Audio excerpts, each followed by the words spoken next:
সুপ্রিয় দর্শক শ্রোতা ভাই বোন, আজ আমরা জানব কোরবানির পশু কিভাবে জবাই করতে হয়, জবাই করার সময় কি দোয়া পড়তে হয়, পরে কি দোয়া পড়তে হয় সে প্রসঙ্গে।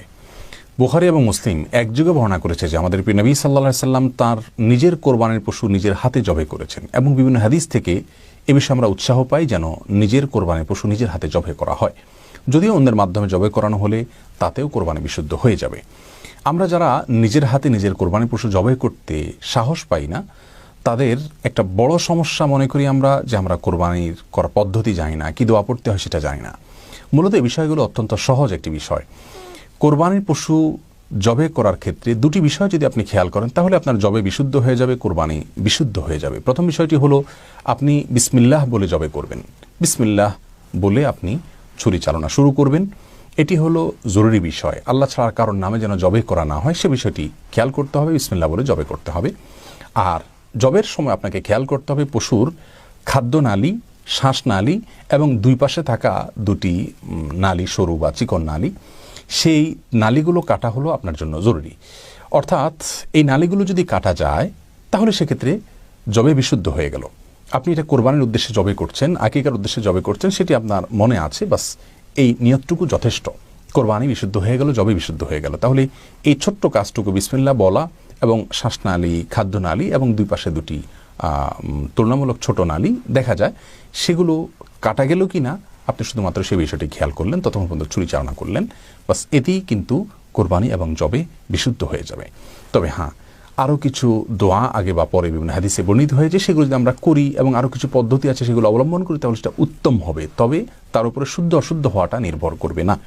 তাহলে আমরা পরিপূর্ণ পদ্ধতিটা যদি বলতে চাই তাহলে বলবো সর্বপ্রথম কাজ হলো ভালো করে ছুরি বা চাকুটা ধার করে নিতে হবে। যারা বিভিন্ন পশু জবাই করে বেড়ান, স্থানীয় মসজিদের মুয়াজ্জিন সাহেব বা অন্যান্য অনেকেই, তাদের দেখা যায় একটা ছুরি দিয়ে অনেকগুলো পশু জবাই করতে হয়, শেষের দিকে এসে ধার কমে যায়। মুসলিমে বর্ণিত হাদিসে রাসূল করিম সাল্লাল্লাহু আলাইহি ওয়াসাল্লাম আমাদেরকে বলেছেন আমরা যেন পশু জবাই করার আগে ভালো করে ছুরি বা চাকু ধার দিয়ে নেই, এবং একটি পশুর সামনে আরেকটা পশুকে জবাই করা অথবা তার সামনে ছুরি চাকু ইত্যাদি ধার দেওয়া এগুলো অনুত্তম কাজ। এতে পশু ভয় পায় এবং অপ্রয়োজনে তাকে কষ্ট দেওয়া হয়। যাই হোক, এরপরে আমাদেরকে যে কাজটি করতে হবে তা হলো পশুকে বাম কাত করে, পশুর বাম কাঁধে তাকে শোয়াতে হবে। এভাবে শোয়ালে জবাই করতে সুবিধা হয় এবং তার পাগুলো কেবলার দিকে থাকবে। শোয়ানোর পর একটি দোয়া বিভিন্ন হাদিসে বর্ণিত হয়েছে, সেই হাদিসের সনদের বিশুদ্ধতা নিয়ে মুহাদ্দিসদের মধ্যে মতপার্থক্য রয়েছে। কেউ সহিহ বলেছেন, কেউ গায়রে সহিহ বলেছেন। দোয়াটি হলো আল্লাহুম্মা ইন্নী ওয়াজ্জাহতু ওয়াজহিয়া লিল্লাযী ফাতারাস সামাওয়াতি ওয়াল আরদা আলা মিল্লাতি ইব্রাহিম হানিফা ওয়া মা আনা মিনাল মুশরিকিন ইন্না সলাতি ওয়া নুসুকি ওয়া মাহইয়ায়া ওয়া মামাতি লিল্লাহি রাব্বিল আলামিন লা শারীকা লাহু ওয়া বিযালিকা উমিরতু ওয়া আনা মিনাল মুসলিমিন। এই দোয়াটি পড়া উত্তম, মুস্তাহাব। কোন হাদিসের আলোকে যদি সে হাদিসের সনদ নিয়ে কথা আছে, এ দোয়া আপনি জানেন না, কোনো টেনশন নেই, কারণ এই দোয়া পরিপূর্ণভাবে পিওর বিশুদ্ধ হাদিস দ্বারা বর্ণিত হয়েছে, ঐক্যমতের ভিত্তিতে এমন নয়। যে বিষয়টি আপনাকে খেয়াল করতে হবে সেটি হলো পশুকে শোয়ানোর পরে তার গলা যখন ছুরি চালনা করবেন তার আগে আপনাকে বিসমিল্লাহি আল্লাহু আকবার বলতে হবে। এরপরে আল্লাহুম্মা মিনকা ওয়ালাক, এটি বলাও কোনো হাদিস দ্বারা প্রমাণিত। তাহলে আমরা সবটুকুকে একসাথে এবার বলতে পারি বিসমিল্লাহি আল্লাহু আকবার আল্লাহুম্মা মিনকা ওয়ালাক, বাস এটুকু বলে আপনি ছুরি চালনা শুরু করলেন। জবাই করার শেষে যদি নিজের পশু নিজে জবাই করে থাকেন তাহলে বলবেন আল্লাহুম্মা তাকাব্বালহু মিন্নি, আল্লাহ এটা আমার পক্ষ থেকে আপনি কবুল করেন। এবং এটা না বললেও কোনো অসুবিধা নেই, তবে এটা বলা উত্তম। আর অন্য কারোর পক্ষ থেকে করলে আপনি বলবেন আল্লাহুম্মা তাকাব্বালহু মিন অমুক অমুক অমুক অমুক অমুক, অর্থাৎ অমুক অমুকের পক্ষ থেকে আল্লাহ আপনি এটা কবুল করেন। এটা আপনি বাংলায়ও বলতে পারেন, আল্লাহ এটি আমার পক্ষ থেকে কোরবানি হিসাবে আপনি কবুল করুন, অথবা আল্লাহ এটা অমুক অমুক অমুক অমুক তাদের পক্ষ থেকে কোরবানি হিসাবে কবুল করুন।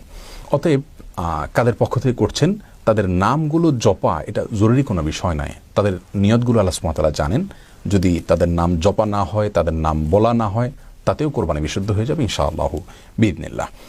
কোরবানি করার ক্ষেত্রে যে বিষয়টি আমাদেরকে খেয়াল করতে হবে তা হলো কোরবানির পশুর রক্ত এগুলো যাতে কোনোভাবে কোনো জায়গায় পড়ে না থাকে, যাতে মানুষের চলাচলে অসুবিধা হয়, পরিবেশ নষ্ট হয়।